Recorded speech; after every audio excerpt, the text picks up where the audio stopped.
स्वागत है आप सभी का जीटीवी इंडिया न्यूज़ पर।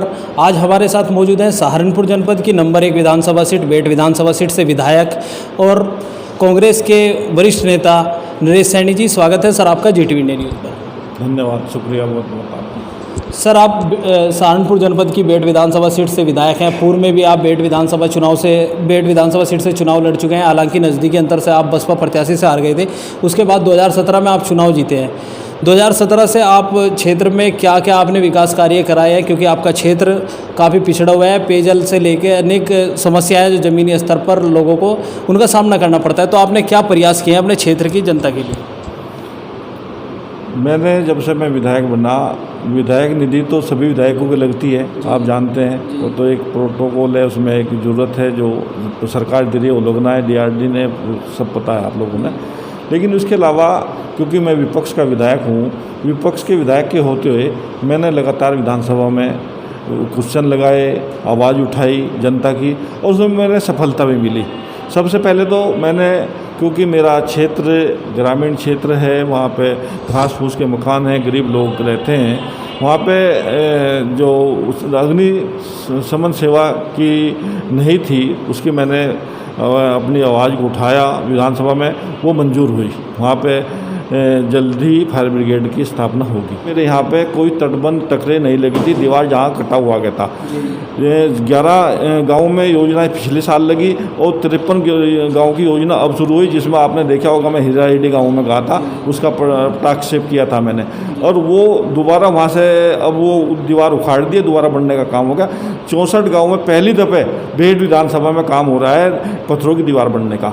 दूसरा, मैंने जो खरा कैनाल है, वो खरा कैनाल की सफाई आज तक नहीं हुई थी, जो सन 80 में बनी थी, आज तक वो ऐसी ही थी, पर लास्ट तक पानी पहुंचने का काम कर नहीं हुआ। मैंने अपनी विधानसभा में उसकी आवाज़ को उठाया और वो सफाई करने का काम किया, जो 30-40 साल बाद उसकी सफाई हुई।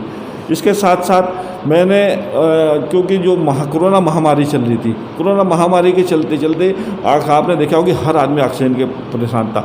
मैंने अपनी विधानसभा में 2 पीएचसी पे, सीएचसी पे, एक आपके छोटमलपुर में फतेहपुर, दूसरा भेंट में मैंने अपनी निधि से ऑक्सीजन प्लांट के लिए निधि दी, और फतेहपुर में डीएम साहब से मिल गए, वहाँ पे अपनी बात को रखे, उनके द्वारा आईटीसी के द्वारा वो ऑक्सीजन प्लांट लगने का काम शुरू होने वाला है। ये मैंने लगातार वो किया, और साथ साथ क्योंकि मेरा क्षेत्र नदियों का क्षेत्र है, मैंने 4-5 रफ्ते बनवाने का काम किया, जो पहली दफ़े इतने रफ्ते इस विधानसभा में बनने का काम हुआ। और जो मैं 2012 में अपने क्षेत्र में हार गया था, शाहपुर साबदीपुर गाँव के लोगों ने विरोध कर दिया था, चुनाव का बाईकाट कर दिया था, उस पुल का निर्माण बनाने का काम किया। उसके साथ साथ सुंदरपुर और मिर्ज़ापुर हाईवे पर जो छोटे बड़े पुल, 2 बड़े पुल रह रहे हैं, उनके लिए भी मैं लगातार आवाज़ उठा रहा हूँ। लेकिन उसके अलावा 2 छोटे पुल बनवाने का काम किया। साथ साथ जो बिहारीगढ़ से इसके खुशालीपुर के बीच में रास्ता था, उस पर एक पुल बनवाने का काम किया। उसके साथ जो ये सड़कें, क्योंकि आपने देखा होगा इसका सड़क का निर्माण इन्होंने शामली यहाँ तक रुकवा दिया था, सहारनपुर तक का, जो यमुनोत्री से हाईवे का। लेकिन मैंने प्रयास किया और विधानसभा में भी आवाज़ उठाई। मैंने अपने उप मुख्यमंत्री केशव प्रसाद मौर्य जी से आग्रह किया, आप चुनाव में गए थे और वहाँ आपने माथा टेका था, आपने कहा था कि मैं शाकुंभरी तक रोड बनवाने का काम करेंगे, पर्यटक स्थल बनवाने का काम करेंगे, लेकिन आपने नहीं किया।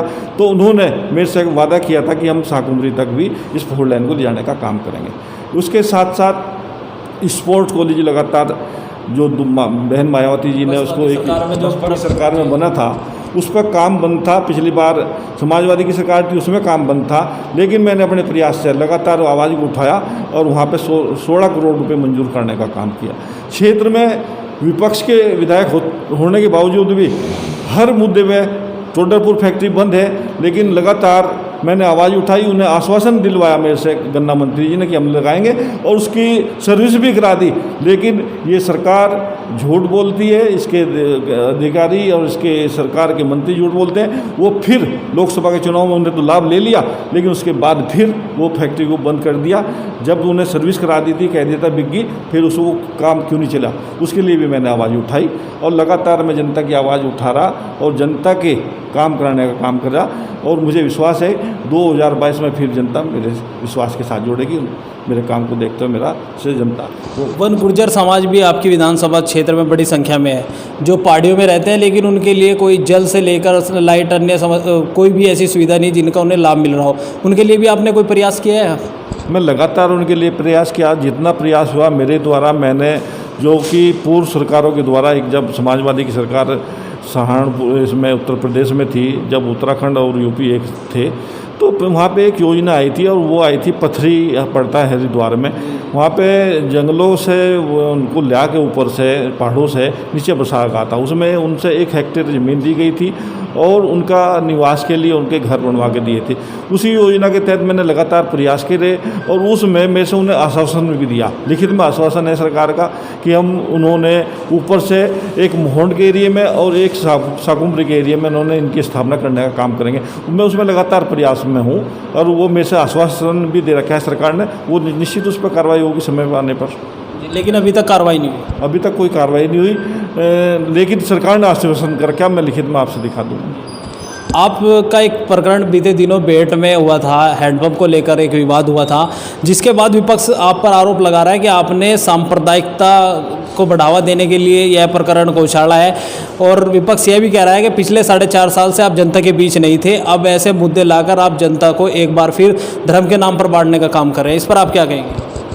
उसमें पानी में तो धर्म का नाम ही नहीं कहीं, ना पानी पे। ये तो प्रकृति ने चीज़ दी हुई है हमर से, हवा पानी, और ये इस पे हिंदू मुसलमान कहाँ से हो गया? एक नल था, नल 2 दुकानों के बीच में था, दोनों हिंदू थे, लगवाने वाला 60 साल पहले हिंदू था, और वहाँ तो कोई मतलब ही नहीं हिंदू मुसलमान का, और ना उसमें हिंदू मुसलमान था। लोग क्या करें, लोग अपने अपने प्रॉपर्टी को अपनी कीमत बनाने के लिए नल को कटवा रहे, और कटर से कटवा रहे। उसका विरोध करना एक जनप्रतिनिधि का जिम्मेदारी थी। मैंने उसको आवाज़ को उठाया। उस आवाज़ को यदि वो हिंदू मुसलमान करना चाहते हैं वो करें। मैं अपने लोगों के लिए, अपनी जनता के लिए निश्चित तौर से धरने में बैठूँगा। आप कांग्रेस से हैं। कांग्रेस जो पिछला जिला पंचायत अध्यक्ष चुनाव हुआ बीते दिनों, कांग्रेस के जो नेता हैं उन्होंने समाजवादी पार्टी के साथ मिलकर तीसरे मोर्चे के गठन की बात कही थी, लेकिन जब चुनाव आया तो तीसरा जो मोर्चा था वो बिल्कुल निराधार हो गया, और नामांकन पत्र भी तीसरे मोर्चे के प्रत्याशी ने दाखिल नहीं किया।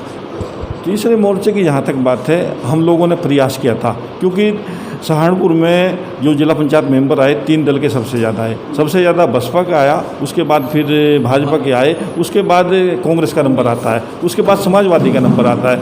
हमने एक प्रयास किया था, एक मोर्चा बनाकर, जिसमें समाजवादी के लोग बैठे थे, हम लोग बैठे थे। हमने कहा था कि हम चुनाव लड़वाएंगे, लेकिन जब हमने ये भी कह दिया था कि हम बसपा के नवीन चौधरी को चुनाव लड़ाएंगे, जो हमारा प्रत्याशी भाग जाएगा, फिर मोर्चे का क्या बचा?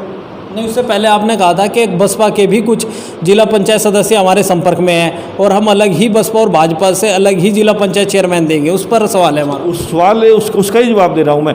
उसके बाद तो मैं प्रेस हमारी महाराजा पैलेस में हुई। महाराजा पैलेस में तय कर दिया कि नवीन हमारे कैंडिडेट होंगे, उनकी माता श्री शिमला देवी जी कैंडिडेट होंगी। जब से वो प्रत्याशी बना दिए हम लोगों ने, और वो प्रत्याशी चला गया, तो हमारा क्या कसूर? हमारे 8 के 8 मेंबर हमारे साथ रहे, और 19 वार्ड के हमें उनसे, मैं कहता हूँ कि हमें जब वो नहीं आए नवीन जी बढ़ने के लिए, हम लोग वहाँ गए, उन्होंने कहा कि हमारे 8 मेंबर है, आप इनको वोट डलवाइए, आप खड़े होइए। नवीन खटाड़ा जी का आरोप है कि कांग्रेस के भी 4 जिला पंचायत सदस्य भाजपा खेमे में चले गए। वो हमारे नाम भी बताते हैं उनका, वो साबित कर दें। कोई हमारा कैंडिडेट नहीं बिका, हमारे कैंडिडेट ईमानदारी के साथ बसपा के कैंडिडेट के साथ थे। देश में मुख्य जो विरोधी दल है वो कांग्रेस है, लेकिन आज ब्लॉक प्रमुख के चुनाव है। कांग्रेस पूरे प्रदेश में आज कोई ब्लॉक प्रमुख के चुनाव में कांग्रेस का कोई प्रत्याशी नज़र नहीं आ रहा है, ना कोई भूमिका है कांग्रेस की। कांग्रेस की भूमिका क्यों नहीं है? हमारा सरसावा में भी लड़ रहा है, हर जगह कहीं ना कहीं हम लोगों ने चुनाव लड़वा रखे और लड़ रहे हैं। देवबंद में भी लड़ रहा है। और क्योंकि सरकार का रवैया इतना ख़राब है, आप देख रहे होंगे वो अपने या तो पर्चे कैंसिल करा रहे हैं या फिर अपने को चुनाव जबरदस्ती लड़ा रहे हैं, जैसे कि जिला पंचायत में भी हुआ। इसमें तो कोई बात ही नहीं, आपके सामने है, सब टीवी चैनल देख रहे होंगे आप लोग। हम लोग नहीं, जनता से पूछिए इस सवाल का जवाब तो जाके। तो आपका आरोप है कि जो ब्लॉक प्रमुख में भारतीय जनता पार्टी तानाशाही रवैया अपना रही है, लगातार अपना रही है, सबके सामने अपना रही है, हर जगह लगातार लोग विरोध कर रहे हैं, लेकिन उन्हें शर्म नहीं आती। वो जो लोग ईमानदारी की बात करते थे, आज उनकी पर्दे खुलकर सामने आ गई जनता के। आप जो कांग्रेस पार्टी के प्रदेश स्तर पर पिछड़े वर्ग को जोड़ने की आपको जिम्मेदारी दी गई है, तो कांग्रेस की क्या रणनीति है पिछड़े वर्ग को जोड़ने के लिए? हालांकि अन्य दल भी पिछड़ों पर अपना दावा कर रहे हैं, तो कांग्रेस की क्या रणनीति है? वैसे तो कांग्रेस सब समाज की बात करती है, सब जाति और धर्म की बात करती है, लेकिन मैं पिछड़े प्रकोष्ठ का अध्यक्ष भी हूँ विधायक के साथ साथ। मैं सभी समाज के लोगों से मिल रहा हूँ और समाज को जोड़ने का काम पार्टी के साथ कर रहा हूँ। तो आप पिछड़े वर्ग को कांग्रेस पार्टी से जोड़ने के लिए प्रयास कर रहे हैं, आप आश्वस्त हैं आगामी विधानसभा चुनाव में पिछड़ा वर्ग कांग्रेस के साथ खड़ा होगा? निश्चित होगा। दोबारा फिर आपको कांग्रेस ने बेट विधानसभा सीट से प्रत्याशी बनाया है, तो क्या आपके मुद्दे रहेंगे? इस बार जनता के बीच आप जाएंगे तो क्या मुद्दे आपके रहेंगे? सबसे पहले मुद्दा तो कांग्रेस का और हमारा यही है कि सब आपस में प्यार मोहब्बत के साथ रहें और सबकी बात सुनी जाए, सबका विकास करें। और मेरे भी यही है, मैं हमेशा जनता के बीच में रहता हूँ, सब लोगों को साथ लेकर चलने का काम करता हूँ और सबका विकास कराने का काम करूँगा। सोशल मीडिया पर एक खबर वायरल हुई थी जिसमें आपको भारतीय जनता पार्टी में जाने की बात कही जा रही थी, उस पर आप क्या कहेंगे? सोशल मीडिया पर किसी का कोई अपना आंकलन हो वो कह दे, लेकिन मेरे जन्म में से अब तक मैंने कभी भाजपा से वोट नहीं दिया ज़िंदगी में, जबकि बड़े राजनीतिक उतार चढ़ाव चले।